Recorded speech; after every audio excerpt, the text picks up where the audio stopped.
Yesus Kristus datang sepertinya sangat pesimis dia. Ya, katanya akan tetapi jika anak manusia itu datang, adakah ia mendapati iman di bumi? Waduh, sepertinya tidak ada. Mungkin ada yang mau menjawab, Tuhan bilang ini, ada Tuhan, banyak orang beriman. Sekarang lihat banyak orang beriman. Weh. Tapi iman apa?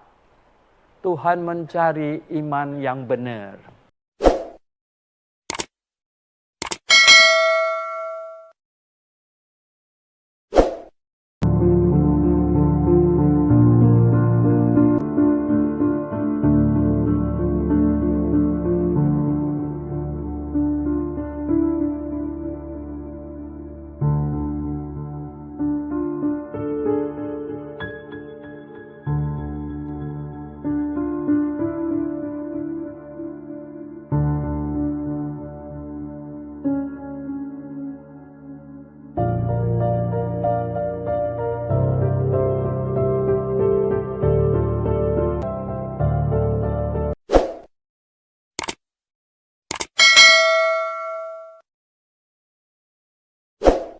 Nah, hari ini saya ingin membawa Anda untuk membaca Lukas pasal yang ke-18, ayat 8 saja. Mari kita baca bersama-sama. 1, 2, 3. Aku berkata kepadamu, ia akan segera membenarkan mereka, akan tetapi jika anak manusia itu datang, adakah ia mendapati iman di bumi? Tuhan Yesus akan datang. Pasti datang. Dia janji tak pernah diingkari punya. Nah, katanya dia datang. Apa yang dicarinya? Nah, hari ini sebelum kita dengar firman Tuhan, kita nyanyi lagu nomor 111. Sudah ada di sana. 111. Jesus is coming again. Ya. Yesus akan datang kembali. Sini.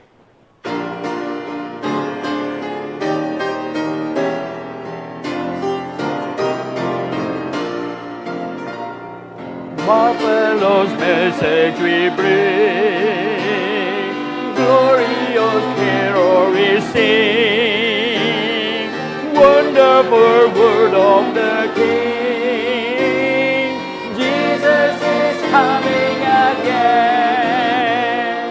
coming again, coming again. Maybe morning, maybe noon, maybe evening, and maybe sun. Coming again, coming again. Oh, what a wonderful day it will be. Jesus is coming again. Ayo dua, forest and flower exclaim, mountain and meadow the same, all earth and heaven proclaim, Jesus is coming again, coming again, coming again. Maybe morning, maybe noon, maybe evening, and maybe sun. Coming again, coming again. Oh, what a wonderful day it will be. Jesus is coming again. Ayat 3.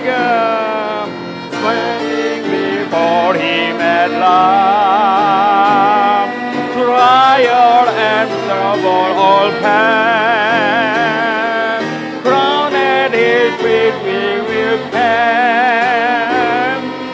Jesus is coming again. Coming again. Coming again. Maybe morning, maybe noon, maybe evening, maybe dawn. Coming again. Coming again. Oh, what a wonderful day it will be. Amen.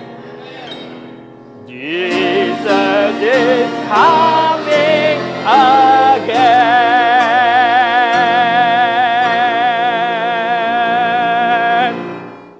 Oke. Yesus pasti datang kembali. Mari kita berdoa. Bapa di sorga, pada hari ini, kami jemaat Grafe dan jemaat-jemaat-Mu yang lain biasanya berkumpul berjemaat, menyanyikan pujian dengan hati yang penuh sukacita kepadamu. Biasanya kami kumpul bertemu dengan wajah penuh sukacita, dengan hati yang bergelora. Tapi kami tidak bisa lakukan itu selama wabah penyakit masih mengancam Tuhan. Tuhan, oleh sebab itu kami hanya bisa berkumpul segelintir orang di asrama di sini. Dan puji syukur ada alat komunikasi, media sosial, bisa dipancarkan ke seluruh, bukan hanya Indonesia, bahkan seluruh dunia. Sehingga kami bisa bersama-sama bernyanyi, baik yang di sini maupun yang di rumah, dan mempelajari firman-Mu. Tolong kami Tuhan, pimpin kami. Dan Tuhan kiranya tolong keadaan dunia ini, supaya kami bisa cepat berkumpul kembali. Kami berdoa dalam nama Tuhan Yesus Kristus. Amin. Oke jemaat yang dikasihi Tuhan, ayat ini sungguh-sungguh menggelitik hati yang kita baca itu. Karena ayat ini berkata, akan tetapi, di bagian akhirnya, akan tetapi, jika anak manusia itu datang, adakah ia mendapati iman di bumi? Nah, ini menunjukkan apa? Menunjukkan bahwa Tuhan akan datang, pasti datang. Seperti yang dikatakan di Yohanes pasal yang ke-14. Pasti datang, aku akan datang menjemput kamu. Tetapi pada waktu anak manusia itu datang, adakah ia mendapati iman di bumi? Nah, ternyata Tuhan mencari iman. Tuhan mencari iman. Tuhan bukan mencari orang baik. Tuhan bukan mencari orang yang sangat bermoral. Tuhan bukan mencari guru moral yang hebat. Tidak. Tuhan mencari iman di bumi ini. Ya. Adakah ia mendapati iman di bumi? Bapak Ibu Saudara yang saya kasih dalam Tuhan, apa beda orang bermoral dengan orang beriman? Anda tahu? Orang yang beriman, yang benar, pasti bermoral. Orang yang bermoral belum tentu beriman benar. Betul nggak? Orang yang beriman dengan benar pasti bermoral. Orang yang bermoral belum tentu beriman benar. Nah, Bapak Ibu Saudara yang saya kasih dalam Tuhan Yesus, ini sangat penting. Lalu kenapa Tuhan Yesus bukan datang mencari orang bermoral, yang baik hati? Ya, hari ini saudara lihat ada banyak cerita, banyak medsos di sana, ya video-video pendek yang ini menceritakan tentang ini katanya inspirasi kebaikan dan lain-lain sebagainya. Banyak sekali saudara. Banyak sekali saya tahu. Tapi Alkitab yang kita baca kasih tahu Tuhan mencari iman. Tuhan mencari iman.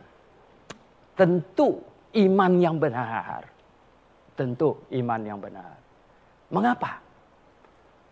Karena manusia tidak mungkin bisa masuk surga dengan kebaikan dari dirinya. Manusia tidak mungkin pergi ke surga dengan usaha melakukan hal-hal bermoral dengan kemampuannya. Tidak bisa. Mengapa? Pertanyaannya mengapa? Karena Allah Maha Kudus, surga Maha Kudus, tidak bisa dimasuki oleh dosa yang sekecil apapun. Dan manusia yang paling bermoral sekalipun di muka bumi ini, nggak mungkin dia tidak pernah melakukan dosa yang terkecil. Tidak mungkin.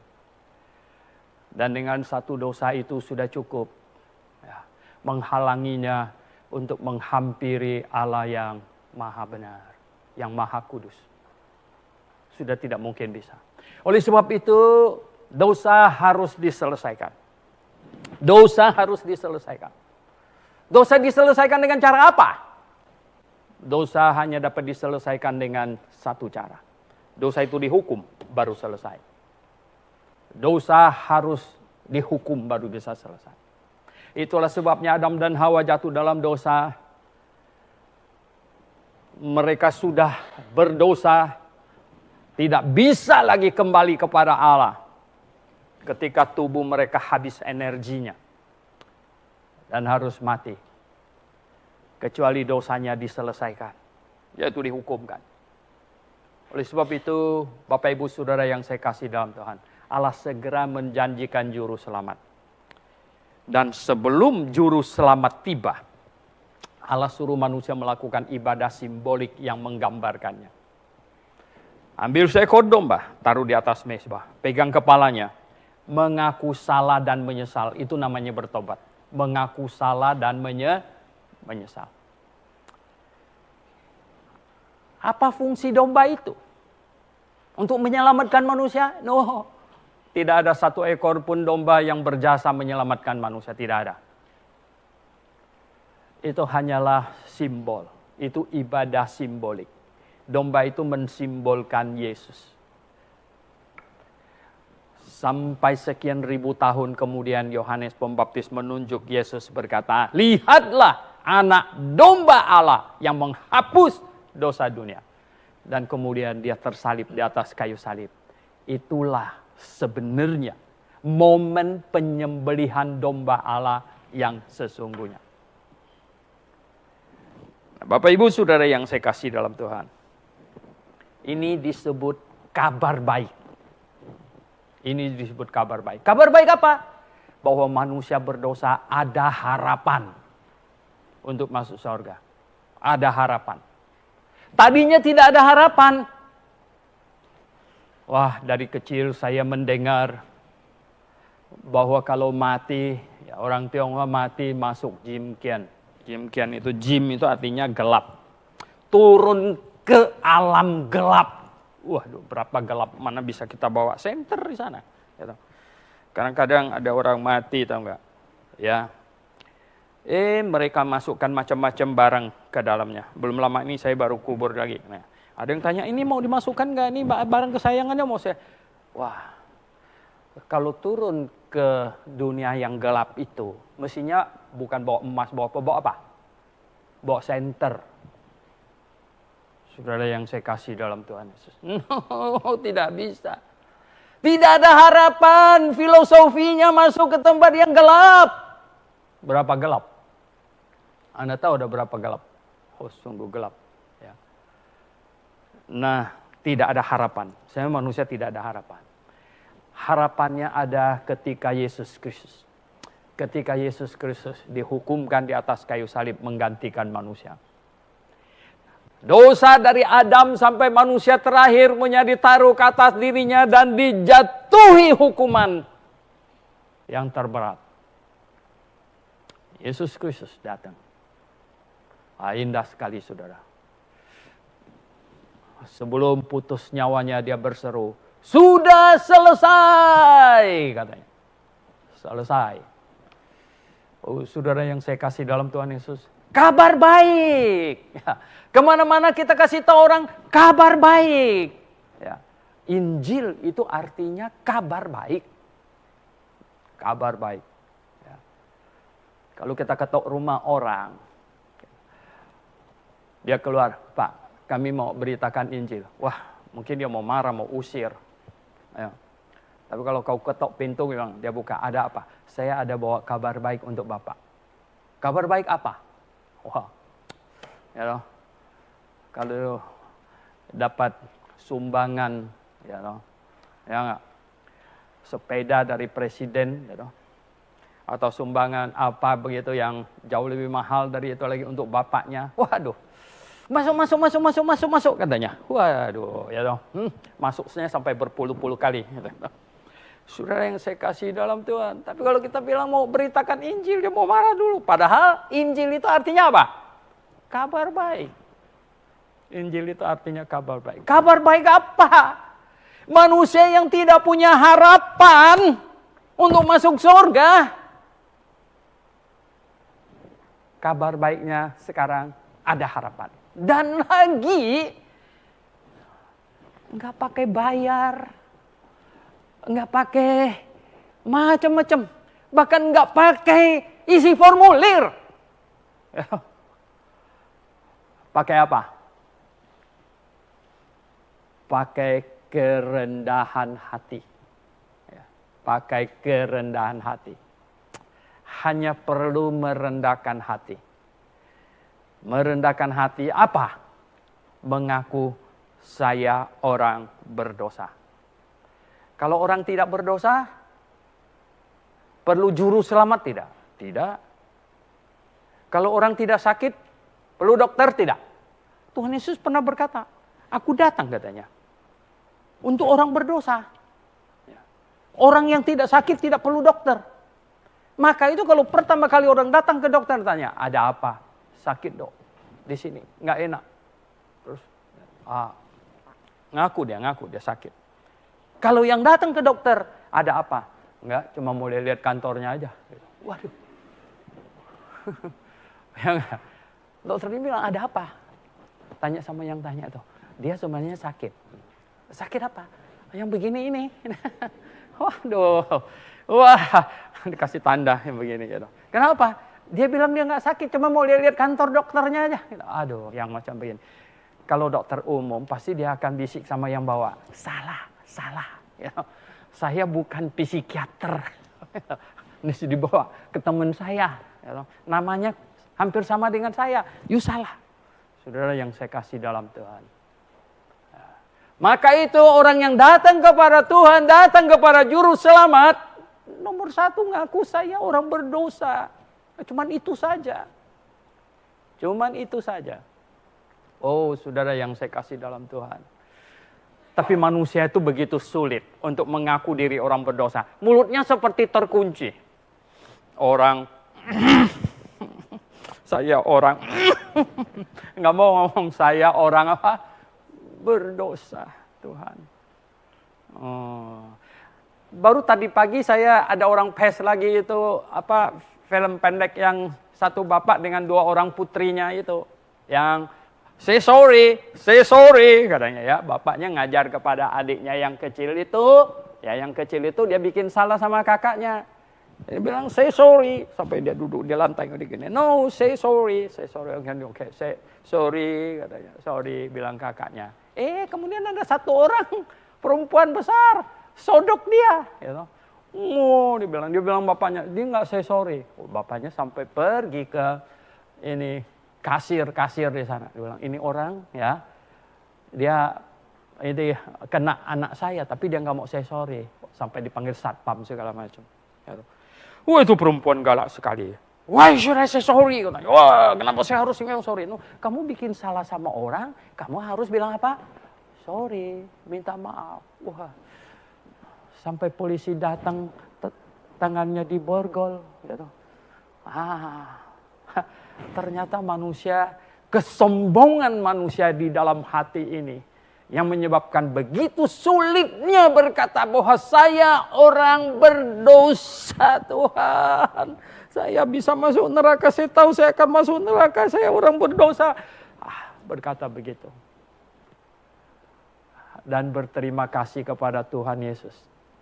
Terima kasih Tuhan, Engkau dihukumkan menggantikan saya. Ini kabar baik, ini Injil. Makanya saya bisa masuk surga. Oh, yang masuk surga bukan orang yang berusaha bertapa. Oh, berapa tahun itu? Ya. Yang masuk surga bukan orang yang membagikan duitnya kemana-mana sampai habis duitnya. Bukan. Kenapa? Kau bertapa pun. Katakanlah kau umur 20 mulai bertapa. Di dalam gua nggak bikin dosa. Barang siapa sih yang bisa dicuri dalam gua? Nggak ada. Tapi sebelum kau umur 20 masuk pertapaan, ada dosa nggak? Itu bagaimana selesainya? Saudara yang saya kasih dalam Tuhan. Tidak ada manusia yang tidak berdosa. Cukup satu dosa, kita sudah orang berdosa. Dan tidak mungkin bisa ke surga lagi. Oh, Bapak Ibu yang saya kasih dalam Tuhan. Itulah sebabnya. Sangat memerlukan Yesus Kristus, Juru Selamat. Dan dia datang dihukumkan di atas kayu salib. Dan barang siapa yang mau dosanya dihitung selesai, maka hanya perlu mengaku diri orang bersalah. Dan menyesali kesalahan yang kita masih ingat. Kemudian mengaminkan dengan segenap hati kita. Bahwa dia dihukumkan menggantikan kita. Terima kasih Tuhan Yesus.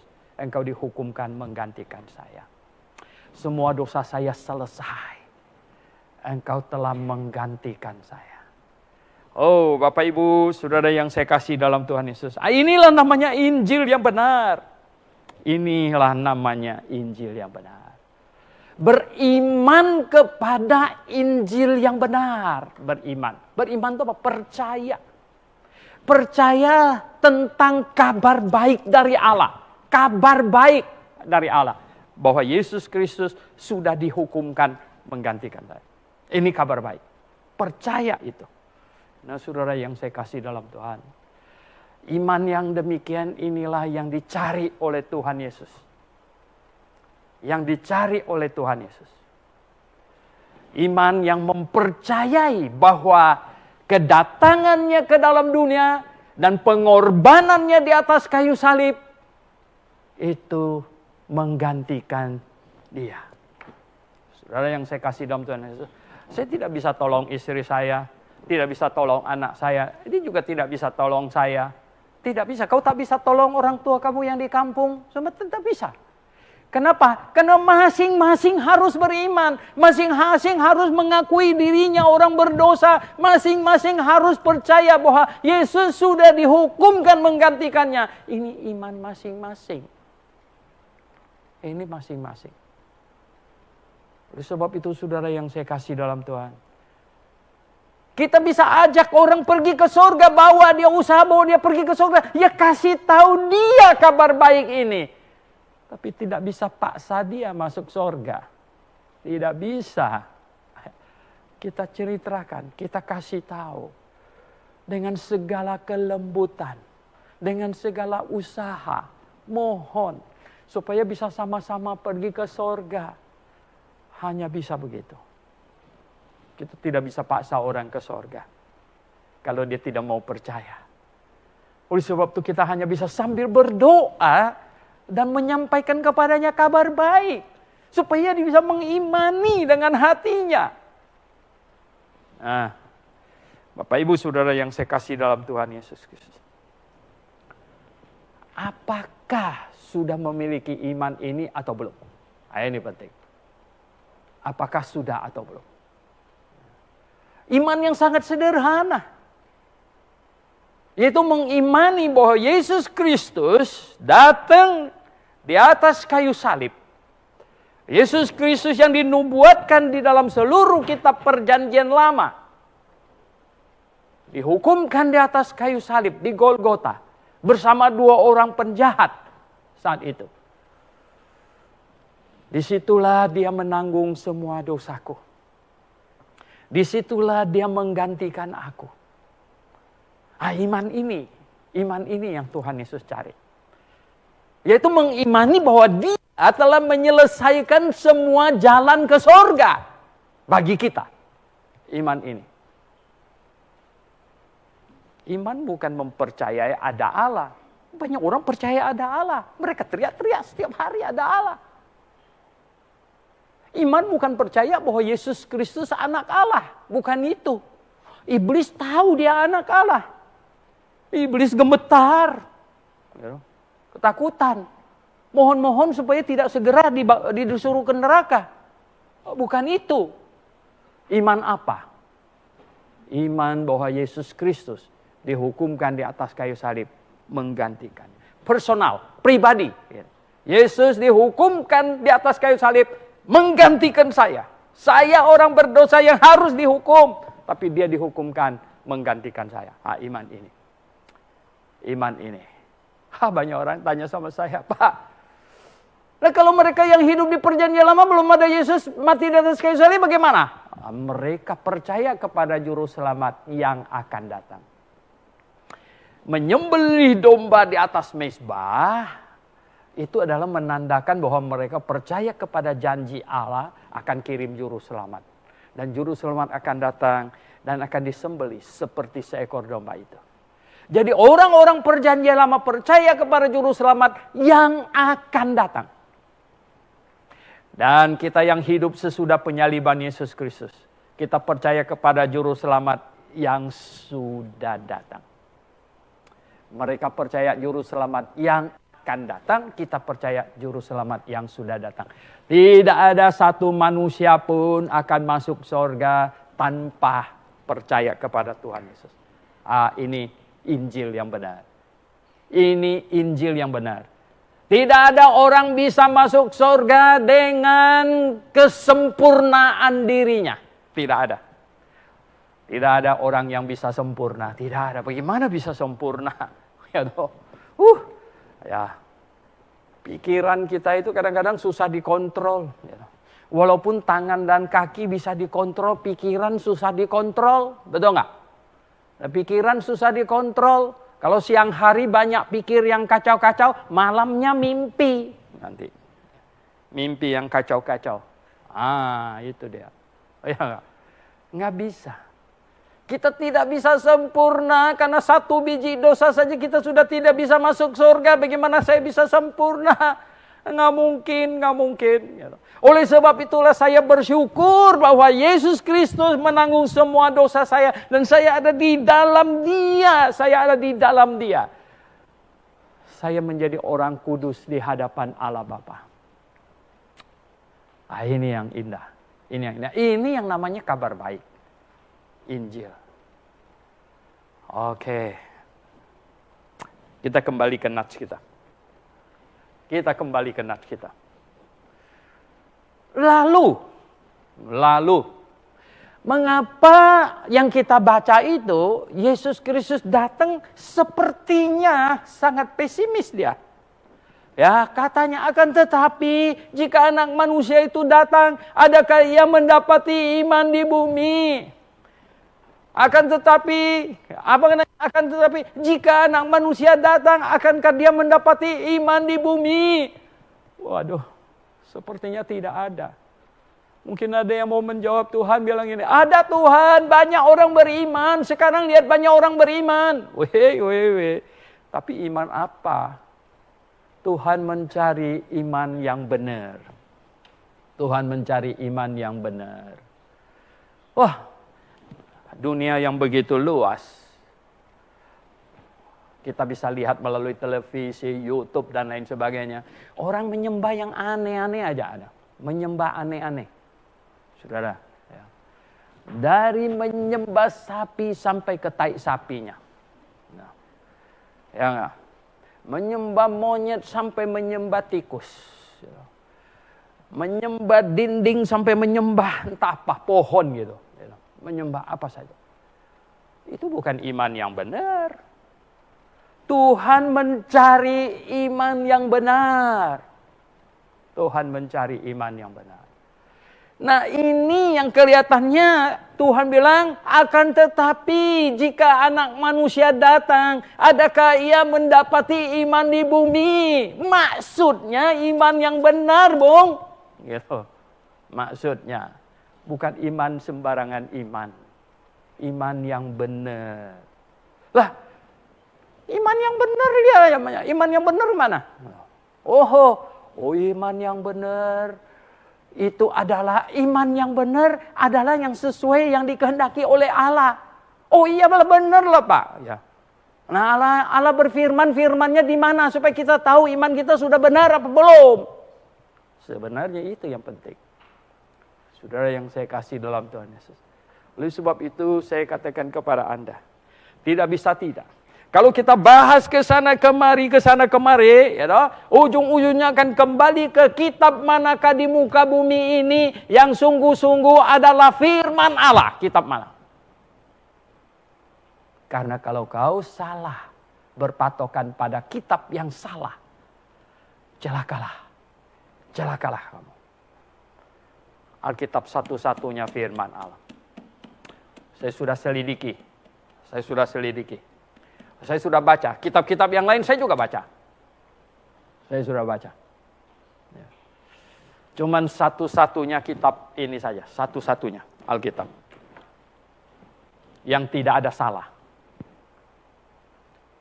Karena dia berasal dari Allah yang maha benar. Tidak ada salah. Yang mengajarkan standar moral yang paling tinggi karena dia berasal dari Allah yang maha suci. Maka itu tadi di depan saya omong apa? Kalau orang beriman yang benar pasti bermoral. Orang bermoral belum tentu beriman dengan benar. Tidak ada salah karena asalnya dari Allah yang maha benar. Mengajarkan standar moral yang paling tinggi karena dari Allah yang maha suci, maha bermoral. Dan dia sanggup memberitahukan kita segala sesuatu yang masih jauh-jauh di depan. Ratusan bahkan ribuan tahun di depan. Kenapa? Karena dia berasal dari Allah yang maha tahu. Allah yang maha tahu. Oh Bapak Ibu Saudara yang saya kasih dalam Tuhan Yesus. Oleh sebab itu, saya mempercayai Alkitab sebagai firman Allah. Saya tidak mau sembarangan. Dan memang jangan beriman sembarangan. Saya kasih tahu Anda. Jangan beriman sembarangan. Kenapa? Waduh, yang lain-lain boleh sembarangan, ruginya nggak seberapa. Salah pakai baju, paling-paling kurang cantik. Ya. Salah beli mobil, ya agak mahal sih. Gitu. Ya dipakai juga, nggak jadi salah. Salah kawin aja paling sengsara seumur hidup. Betul nggak? Salah kawin. Waduh, kacau nih. Salah beriman, kamu berakhir di kekekalan yang berbeda. Yang beda. Wah, itu tidak main-main, saudara. Ya.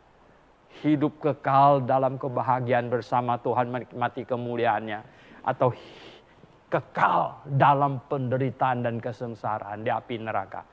Itu beda jauh, saudara. Beda jauh. Itulah sebabnya saya katakan bahwa dalam hal beriman, Anda jangan bergurau. Jangan bermain-main. Jangan sembarangan dalam hal beriman. Pikirkan. Biasanya kalau orang mau beli barang yang agak mahal, pikirnya agak lama. Ya kan? Ya kalau barang murah, beli pen cuma 5.000, udah pikir panjang-panjang bagaimana bolak-balik. Yang jual pen ketawain kamu gitu ya. Waduh, ya enggak. Mana ini? Tapi kalau kau beli barang yang mahal, yang hampir semua uang sudah dikasihkan ke situ, ya toh masih belum cukup, masih mau bayar kredit lagi, kau pikirnya agak jauh, agak lama nih. Boleh enggak ini, benar apa enggak ini, sudah benar apa enggak ini, udah benar apa enggak. Maka itu dalam hal beriman, pikir, ya, pikir. Oh, jangan, wah saya kan sudah dilahirkan oleh orang agama ini, ya udah gue terusin aja, Hey, no, ya.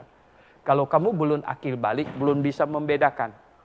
Sejak kamu akil balik, kamu sudah harus mulai berpikir, apakah iman yang sedang diimani oleh orang tua, yang diwariskan kepada saya, itu iman yang benar apa bukan? Mulai berpikir. Nah, Bapak Ibu Saudara yang saya kasih dalam Tuhan Yesus, kita kembali lagi ke nats kita. Akan tetapi, katanya, akan tetapi, jika Anak Manusia itu datang, adakah ia mendapati iman di bumi? Bukankah ada banyak Kristen, masih banyak Pak. Kristen di mana-mana. Ya. Hampir 2 miliar orang Kristen. Masa Tuhan tidak temukan iman? Hei. Oke. Ya. Tadi masih pakai teropong. Sekarang pakai mikroskop. Kita cek. Kita pakai mikroskop. Apakah semua iman kekristenan itu menyenangkan hati Tuhan? Apakah semua iman kekristenan yang ada benar sesuai dengan yang Tuhan inginkan? Yang Tuhan cari? Apakah? Oh, kita cari. Kita coba cek. Di Galatia pasal 1 ayat 6-9. Kita baca sama-sama yang di sini juga. 1, 2, 3. Aku heran bahwa kamu begitu lekas berbalik daripada Dia yang oleh kasih karunia Kristus telah memanggil kamu dan mengikuti suatu Injil lain yang sebenarnya bukan Injil. Hanya ada orang yang mengacaukan kamu dan yang bermaksud untuk memutarbalikkan Injil Kristus. Tetapi sekalipun kami atau seorang malaikat dari surga yang memberitakan kepada kamu suatu Injil yang berbeda dengan Injil yang telah kami beritakan kepadamu, terkutuklah dia. Seperti yang telah kami katakan dahulu, sekarang ku katakan sekali lagi, jikalau ada orang yang memberitakan kepadamu suatu Injil yang berbeda dengan apa yang telah kamu terima, terkutuklah dia. Keras sekali Rasul Paulus. Aduh, Rasul Paulus, kau buat jantungku mau copot ini ya. Main kutuk-kutuk ini dalam ayat ini yang kita baca saja 2 kali dia kutuk-kutuk itu. Coba bayangkan. Oh Rasul, lo bikin jantung saya mau copot ini. Kenapa? Di sini dikasih tahu ada Injil lain yang mulai mengganggu jemaat di Galatia. Injil lain model apa?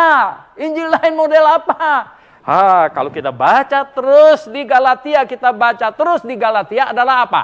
Injil plus namanya. Plus apa? Plus hukum Taurat. Injil plus hukum Taurat. Rupanya ada pengajar lain datang ke Galatia, ngajarkan begini, percaya Yesus saja belum, katanya. Kau harus rajin lakukan hukum Taurat, ya. Kau harus disunat, kau harus hari Sabat jangan ketinggalan, ya. Mulai Sabtu jam 6 sore, ya kau sudah harus bersih, najis, dari kenajisan, masuklah kamu ke hari Sabat sampai Sabtu jam 6 sore. Ya. Kau harus ikutin hukum Taurat yang rajin ya. Saudara yang saya kasih dalam Tuhan Yesus. Ini namanya Injil plus. Rasul Paulus sampai berkata, ya, Jika aku masih mencari kebenaran di dalam hukum Taurat, katanya, terkutuklah. Nggak ada kebenaran lagi. Tidak ada kebenaran dalam hukum Taurat. Ya. Wah, ahli-ahli Taurat apa tidak hebat mereka mengikuti Taurat? Oh, hebat sekali. Coba baca. Kita baca lagi. Injil Matius 5 ayat 20, kita baca sama-sama. 1, 2, 3. Maka aku berkata kepadamu, jika hidup keagamaanmu tidak lebih benar daripada hidup keagamaan ahli-ahli Taurat dan orang-orang Farisi, sesungguhnya kamu tidak akan masuk ke dalam kerajaan surga. Waduh. Ini zaman sekarang juga ada kelompok yang namanya Kristen, tapi dia mau melakukan hukum Taurat. Tidak cuma mengandalkan karunia Kristus Yesus. Apa mereka lebih jago dari ahli Taurat? Hah? Apa mereka bisa lebih suci dari ahli Taurat? Hah? Orang Farisi, mazhab paling keras, kata Paulus. Waduh. Ya toh. Hari Sabat nggak boleh kerja. Nggak boleh kerja. Ada mereka kelompok yang hari ini pelihara hari Sabat. Nyetir di hari Sabat, dia nyetir. Waduh, mana boleh. Ya toh. Mana hari Sabat nginjak rem mobil, gitu ya, mana boleh. Saudara yang saya kasih dalam Tuhan, gitu, mana boleh, saudara. Kalau kau, mana mungkin kita bisa, kalau mengandalkan kebenaran melakukan hukum Taurat, kalah jauh sama ahli Taurat, kalah jauh, saudara, kalah jauh. Untunglah saya masuk surga bukan mengandalkan melakukan hukum Taurat. Saya masuk surga mengandalkan kasih karunia Yesus Kristus. Dia sudah melakukan semuanya untuk saya. Dia sudah melakukan semuanya untuk saya. Saudara yang saya kasih dalam Tuhan. Di Galatia ada Injil lain. Injil plus. Oh, saudara yang saya kasih dalam Tuhan. Luar biasa Injilnya. Betul masih ada kekristenan. Betul. Dan kekristenan akan makin marak. Akan makin hebat. Oh, terlebih lagi dikagetkan sama COVID-19. Ya, nggak tahu. Ini COVID-19 lewat, nanti giliran ya toh COVID-20. Ya. COVID-20 lewat, nanti masuk COVID-21, habislah kita semua tiarap, tak pernah keluar lagi dari rumah. Waduh, nggak tahu apa yang terjadi, saudara yang saya kasih dalam Tuhan Yesus. Ya nggak? COVID-19 ini saja, ya kan? Membuat orang, wadah mereka di jalan sembahyang, aduh, nangis-nangis di jalan, mereka berlutut di sana. Sampai di videonya disebarkan kemana-mana. Saudara yang saya kasih dalam Tuhan Yesus. Masih banyak orang beriman. Banyak. Masih banyak orang beriman. Akan tetapi, jika anak manusia datang nanti, adakah dia mendapati iman di bumi? Mungkin ada orang yang mau jawab Tuhan, ada Yesus, ada. Kami beriman semuanya. Orang Kristen 1 miliar lebih kok. Masa kamu nggak dapat? Bener aja. Saudara yang saya kasih dalam Tuhan Yesus. Mengapa Tuhan Yesus pesimis? Kalau Anda orang Kristen, Anda tidak bersikap kritis untuk memeriksa imanmu.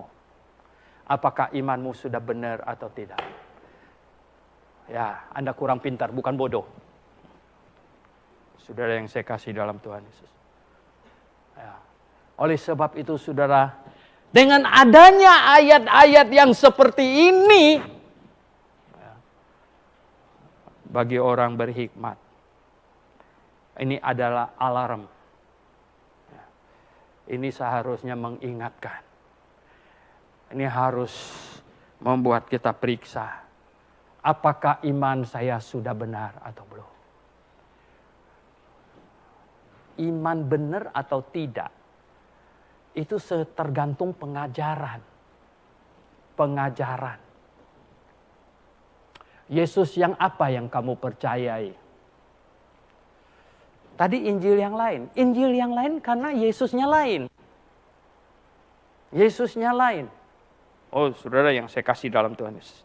Coba kita lihat 2 Korintus pasal 11 ayat 3 dan 4. Bunyinya demikian. Kita baca sama-sama. Tetapi aku takut kalau pikiran kamu disesatkan dari kesetiaan kamu yang sejati kepada Kristus, sama seperti Hawa diperdayakan oleh ular itu dengan kelicikannya. Sebab kamu sabar saja jika ada seorang datang memberitakan Yesus yang lain daripada yang telah kami beritakan, atau memberikan kepada kamu roh yang lain daripada yang telah kamu terima, atau Injil yang lain daripada yang telah kamu terima. Saudara yang saya kasih dalam Tuhan. Tadi jemaat Galatia, ada Injil yang lain. Sekarang di Korintus juga ada Injil yang lain. Yesus yang lain di sini dikatakan. Yesus yang lain. Aduh, Yesus yang lain bagaimana Pak Suhento? Bukankah Yesus cuma satu? Kalau kita baca di dalam Kisah Rasul, pasal 4 ayat 12. Di bawah kolong langit ini tidak ada nama lain yang di dalamnya kita bisa beroleh selamat. Selain di dalam nama siapa katanya? Yesus Kristus. Ketika Petrus dan Yohanes sampai di pintu Elok di Bait Allah, ada orang minta-minta di situ. Karenanya apa? Emas perak aku tak punya. Apa yang ada padaku, itulah yang aku berikan kepadamu. Dalam nama siapa? Yesus. Bangkitlah. Pak Suhento, nama Yesus. Hari ini ada orang Kristen apa? Penyembah nama Yesus. Wah, saya bilang, kalau zamannya Yohanes, Petrus, Paulus semuanya, kalau omong Yesus, ya toh, sudah pasti itu yang dimaksud, yang disalibkan di Golgota. Betul nggak? Ya toh, sudah pasti itu. Ya nggak? Sama. Ya toh. Kalau kita bilang, ya nggak? Trump, kalau saya bilang Trump, gitu. Trump aja. Kamu pikirannya itu siapa? Presiden Amerika. Ya, Presiden Amerika. Wah, 100 tahun lagi banyak orang nggak namanya Trump. Kau cari di Google keluarnya banyak. Ya nggak? Donald Trump, Abin Trump, tak apa-apa Trump gitu kan. Jadi banyak sekali itu. Itu kan jadi kacau. Nah, saudara yang saya kasih dalam Tuhan Yesus. Ya nggak? Makanya Yesus pada saat itu dalam nama Yesus. Dan Tuhan Yesus memberitahukan, nanti banyak orang akan memakai namaku, menyesatkan orang. Dengan kata lain, kita dikasih tahu ada penyesat yang pakai nama Yesus. Nah, kalau yang namanya Yesus sudah banyak, benar sesat, benar sesat, benar sesat. Kalau gitu, bagaimana? Bapak Ibu Saudara yang saya kasih dalam Tuhan Yesus. Iman orang yang benar itu adalah beriman pada hakikatnya, bukan namanya. Nama bisa sama, tapi di belakang nama itu siapa? Itu, ya toh? Siapa? Ya. Ada banyak nama kan memang banyak orang punya. Ya, Paulus, banyak sekali orang namanya Paulus. Paulus yang mana? Rasul Paulus, Rasul Yesus Kristus. Itu yang tulis banyak kitab. Paulus, wah ada banyak Paulus. Yang masuk di sini sudah keluar aja ada banyak Paulus. Banyak Paulus. Yang mana? Saudara yang saya kasih dalam. Oleh sebab itu, ya, kalau tanya, kamu percaya Yesus? Yesus yang mana? Yesus yang mana? Yang kau percaya Yesus yang mana? Nah, hakikat di balik nama Yesus itulah yang penting. Itu yang penting. Yesus yang mana? Yesus yang saya imani adalah yang ditulis di dalam Alkitab. Mati di atas kayu salib. Di dalam 1 Petrus pasal 3 dikatakan, kemanusiaannya sudah mati. Yang bangkit itu adalah keilahiannya. Jadi, Yesus yang saya imani di dalam Alkitab menjadi anak Maria sampai di kayu salib. Selesai. Oke? Mati, bangkit dari kematian, masih anak Maria bukan? Oh, bukan lagi. Bukan lagi. Dia bukan lagi. Dia bukan anak Maria, jangan sembarangan. Dia Allahnya Maria. Dia Allahnya Maria. Ini penting sekali. Yesus. Yesus yang mana? Kamu percaya Yesus yang mana? Saya percaya Yesus yang ditulis di dalam, yang dia sekarang sudah kembali ke sorga. Dia akan datang lagi nanti pada waktu bunyi sangkakala dia datang. Terus yang datang kunjungin si Anu, bawa dia ke sorga jalan-jalan tuh Yesus siapa? Sorry, itu bukan Yesus saya. Itu bukan Yesus saya. Ya. Karena Yesus saya sudah bilang dia sudah pergi ke sorga. Nanti dia datang itu didahului dengan bunyi sangkakala. Dan saya akan naik. Ya. Dan yang bawa si Anu pergi ke sorga, lalu bawa dia jalan-jalan ke neraka, balik lagi. Itu Yesus siapa? Itu bukan Yesus saya. Saya percaya kepada Yesus. Yesus yang sesuai dengan Alkitab. Yesus yang sesuai dengan Alkitab. Saudara, ini penting sekali. Sangat penting saya kata. Ya. Oh Yesus saya Pak Suinto. Mau tahu Yesus saya? Ntar saya bawa ke rumah saya. Saya ada fotonya kok. Walah, dia ada fotonya lagi. Gitu. Ini baru di Afrika ada satu pendeta yang ngaurnya minta ampun. Dia keluarin HP-nya. Dia telepon Allah. Dia telepon Tuhan. Dia telepon. Dia telepon Tuhan. Kamu bisa bayangkan. Ya. Sampai ada yang bergurau katanya, tanya nomornya berapa, supaya kita juga bisa telepon semuanya. Wah, ini kacau balau ini. Saudara yang saya kasih dalam Yesus. Ya. Ada orang bilang Yesusnya apa? Dia bawa, di kalender ada fotonya. Wah, rupanya itu kalender dicetak berdasarkan film. Bintangnya Robert Powell. Aduh, dia percaya kepada Robert Powell sebagai Yesusnya. Wah, celaka sekali saudara. Saudara yang saya kasih dalam Tuhan. Waktu saya pergi ke Manado. Waktu itu baru jadi satu patung besar. Dan mereka tanya saya, Pak Suhento, kita putar-putar lihat patung Yesus ya? Saya bilang enggak lah. Saya bilang itu pergi sana. Saya bilang itu bukan patung Yesus. Saudara, itu bukan Yesus saya yang ada di atas sana, di atas bukit itu bukan Yesus saya. Bukan Yesus saya. Yesus siapa? Yesus kamu. Ya, itu bukan Yesus saya. Maka itu, saudara yang saya kasih dalam Tuhan. Ini orang-orang beriman kepada Yesus yang aneh-aneh. Yesus yang benar, yang Alkitab dia datang mencari orang yang beriman kepadanya. Akan tetapi, ya, apabila anak manusia datang, adakah ia mendapati iman di bumi? 2 miliaran orang Kristen yang seru-seru Yesus. Betul. Tapi Yesus mencari iman yang benar. Mencari iman yang benar. Yesus saya tidak ada fotonya. Tidak ada gambarnya. Sampai ada yang marah sekali sama saya di Facebook. Ya. Sembarangan omong, Suhento Liau. Wah, dia marah-marah sekali. Ini penyesat, katanya. Bilang saya penyesat pula. Waduh. Ya, marah-marah. Kalau yang di kalender itu bukan Yesus, coba kasih lihat Yesus yang benar mana. Wah, memang nggak ada, gimana saya mau kasih lihat. Karena Yesus tidak pernah buat foto zaman itu. Dan pada waktu Tuhan Yesus disalib, Tuhan Yesus itu tukang kayu yang waktu itu. Kumpulin murid tidak seberapa. Kalah jauh dari ahli Taurat yang muridnya jauh lebih banyak, saudara.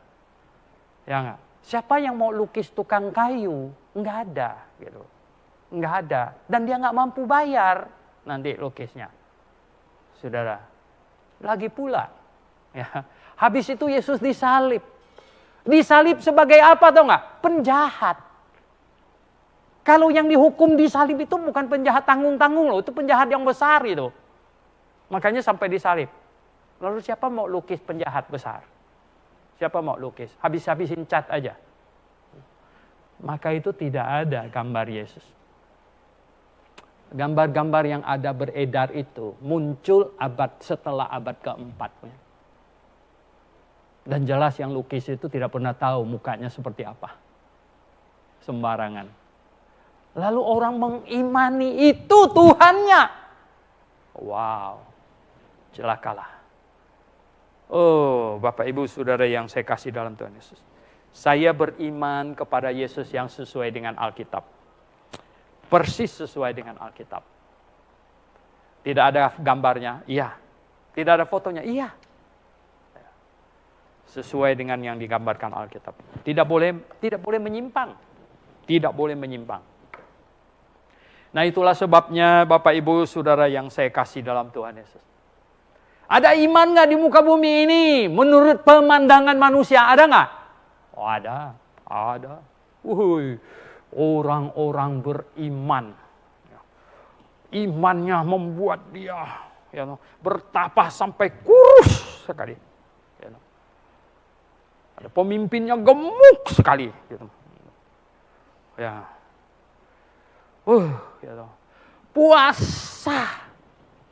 Puasa, enggak makan. Saudara yang saya kasih dalam, beriman enggak? Beriman. Tapi apakah itu yang dicari oleh Tuhan Yesus ketika dia datang? Bukan.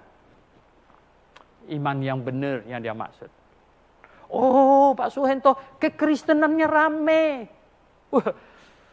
Gara-gara COVID ini, banyak orang jadi bersemangat dalam hal iman. Bersemangat, tahu apa? Wah, kita mesti rajin, kita mesti rajin. Wah, kurang doa. Tambah doa lagi, kurang doa, tambah puasa ini.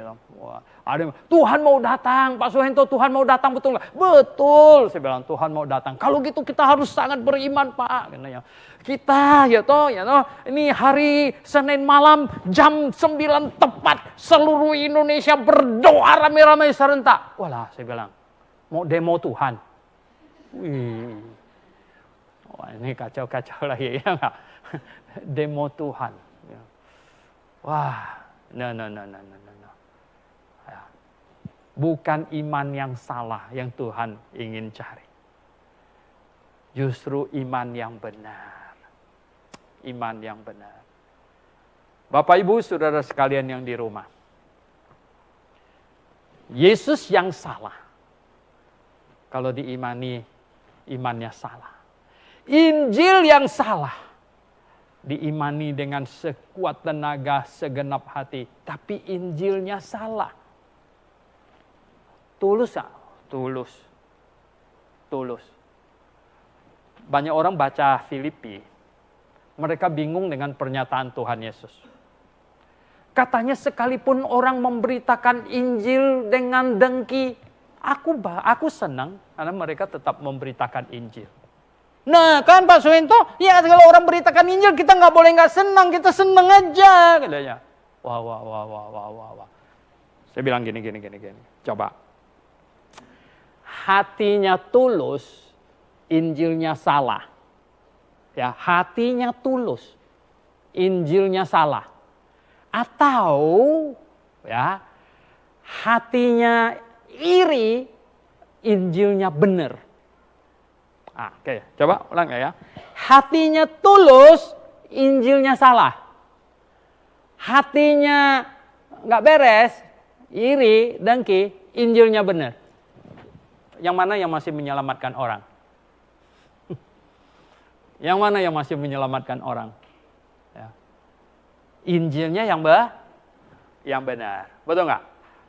Sekalipun yang memberitakannya itu beritakannya dengan dengki, dengan marah apa. Tapi Injilnya masih benar. Karena orang mengimani Injilnya. Tapi hatinya tulus sekali. Injilnya salah. Wah, ini mencelakakan ini. Mencelakakan orang dengan hati yang tulus. Wah, ini kacau sekali. Oleh sebab itu, saudara yang saya kasih dalam Tuhan Yesus, betapa pentingnya Injil yang benar. Oleh sebab itu, betapa pentingnya doktrin yang benar. Yaitu tentang Injil. Injil harus benar. Kalau Injil salah, dengan hati yang tulus, Anda bisa menyesatkan orang ke neraka. Itulah sebabnya kita begitu perhatian terhadap Injil yang benar. Harus dengan Injil yang benar. Kalau ada Injil yang salah, kita koreksi. Dan orang marah. Ya. Kok kritik-kritik orang? Kok bilang-bilang orang lain salah? Justru saya khawatir Injil yang kalian beritakan menyesatkan orang.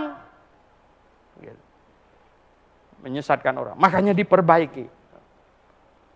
Kalau Injilnya benar, hatinya tidak benar, masih menyelamatkan orang. Tapi kalau Injilnya salah, hatinya bagus sebagus apapun juga, Injilnya salah, menyesatkan orang. Tentu. Yang ideal itu gimana? Yang idealnya gimana? Hatinya benar, Injilnya juga benar. Itu dia grafe, GBIA. Amin. Kita beritakan dengan hati yang tulus, yang baik. Ya.